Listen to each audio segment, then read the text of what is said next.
저희 검찰은 어떠한 외압에도 굴하지 않고 끝까지 수사에 임할 것을 국민 여러분들께 약속드립니다. 특수부 검사 출신의 서울시장, 재벌가 사위. 서울중앙지검 금조부 서민영 검사입니다. 나도 정의 구현 한번 해보자. 거대 기업의 비리를 파헤치는 반부패 수사부 검사. 요즘 이 드라마 재벌집 막내 아들 많이들 보시던데 이 드라마에 나오는 두 캐릭터입니다. 한국 드라마나 영화에 자주 등장하는 정형화된 검사 캐릭터죠.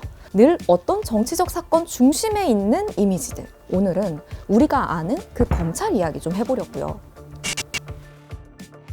검찰개혁, 검핵관, 만사검통, 유검무죄.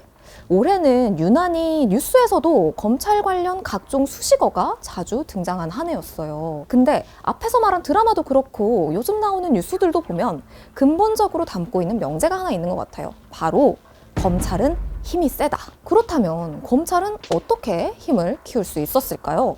지금은 수사권이 좀 조정되면서 검찰이 수사할 수 있는 범위가 한정돼 있지만 예전에는요. 처음부터 끝까지 사건을 수사하고 그 과정에서 각종 영장을 치고 구속영장도 치고 체포영장도 치고 수사한 사건을 재판에 넘겨 그리고 그 재판에 참석해서 피의자의 유죄를 입증하는 것까지 모두 검찰의 권한이었어요. 여기서 잠깐 역사 이야기를 좀 해볼까요? 검찰이 이런 권한을 갖게 된 건 1954년 형사소송법이 만들어지면서부터였어요. 아니 경찰도 있는데 왜 검사한테 수사도 하게 해주고 뭐 기소도 하게 해주는 거야? 뭐 이렇게 생각하실 수도 있겠지만 당시 경찰의 위상은 바닥이었어요. 뭔가 경찰의 이미지는 순사, 그러니까 일본 앞잡이 노릇을 했다 이런 좀 비판들이 거셌거든요. 60년대, 80년대 검찰은요 독재 정부 시절에 뭐 중앙수사부라든가 아니면 군사정권 시절에 안기부라든가 이런 권한이 상당히 막강했던 정보기관의 조력자 역할을 했습니다. 이 시기를 그린 대표적인 영화들을 보면요. 경찰의 고문 끝에 받아낸 자백으로 뭐 유죄 판결을 받아내려 했던 영화 변호인 속의 검사, 그리고 조사받다가 사망한 대학생의 그 고문 흔적을 뭐 유족들에게 들키지 않기 위해, 세상에 알리지 않기 위해 화장 동의 서류에 도장 찍기를 강요받는 영화 1987 속 공안부장. 그래서 당시 검찰은 정치 권력의 사냥개 역할을 자처했다라는 비판도 받고 정치검찰이라는 수식어도 이때부터 시작됐어요. 그렇다면 군사정권이 저물고 민주화 이후에는 어떻게 됐냐, 검찰이. 이젠 정말로 권력 드라마의 조연이 아닌 주연이 됩니다. 지난 군사정부에 대한 심판은 검찰의 손에 맡겨지게 돼요. 전두환, 노태우 이런 군부를 상징하던 전직 대통령들이 줄줄이 검찰 조사를 받고 감옥으로 갑니다. 당시 검찰 조직의 사기가 어땠을까요? 당시 검찰에 있었던 사람들의 이야기를 들어보면요. 이 일을 계기로 우리가 대통령까지 감옥에 보냈는데 못할 게 이제 뭐 있냐 이런 사기가 막 충만해진 거죠. 그러면서 검찰의 주류 세력은 공안에서 특수부로 이동을 하게 됩니다. 당시 두 전직 대통령을 감옥에 보낸 것도 현재 특수부의 원조라고 할 수 있는 대검찰청 중앙수사부였거든요. 여기서 잠깐, 검사들 중에 다수는 경찰이 송치한 고소사건, 고발사건을 맡아 처리하는 형사부 검사들이에요. 누구 말에 속아서 투자했다가 모은 돈을 다 잃은 뭐 그런 사건들, 뭐 절도사건, 이런 것들 주위에서 뭐 자주 볼 수 있는 이런 사건은 주로 형사부가 담당합니다. 이 특수부 검사들은 뭘 하냐면 자체적으로 범죄 정보를 수집해서 수사에 들어갑니다. 그러니까 고소고발 사건을 맡는 게 아니라 자체적으로 범죄를 인지해서 수사를 하는 거예요. 그래서 수사 대상도 거물급이에요. 언론이 주목하고 사회가 주목하는 대형 사건과 인물들, 이들을 수사하면서 특수부는 세력을 키워온 겁니다. 그래서 아무나 못 간다고 해요. 검찰 내에서도 일 잘하는 엘리트 오브 엘리트들이 가는 곳이 특수부라고 해요. 물론 그 특수부에 가서도 당연한 소리지만 성과를 내야 살아남을 수 있어요. 그래서 함께 야근과 주말 근무를 밥 먹듯이 하면서 어떻게든 성과를 내기 위해 그 팀 전체가 달리는 거죠. 그래서 성과가 나면 그 특수부 라인은 학연 지연보다도 끈끈한 근무연이 생기게 된다고 해요. 그리고 이게 라인이 되면서 전관 예우로까지 이어지는 거죠. 역대 검찰총장 21명 중에서요. 절반이 특수통이라고 합니다. 이걸 고려하면 특수부 경력은 출세의 직행 코스라고 볼 수 있겠죠. 윤석열 대통령도 많이들 아시다시피 특수부 검사로 잘 나갔던 인물이었고 한동훈 법무부 장관 그리고 현재 검찰총장인 이원석 총장 이 세 사람의 교집합도 특수부입니다. 근데 이렇게 앞에서 봤듯이 검찰은 적지 않은 권한을 갖고 있는 조직이에요. 하지만 그것만으로 많은 사람이 검찰의 개혁이 필요하다 이렇게 이야기해온 건 아니었어요. 첫 번째, 범죄 혐의가 확실하지 않은 상태에서 기소권을 남용한다.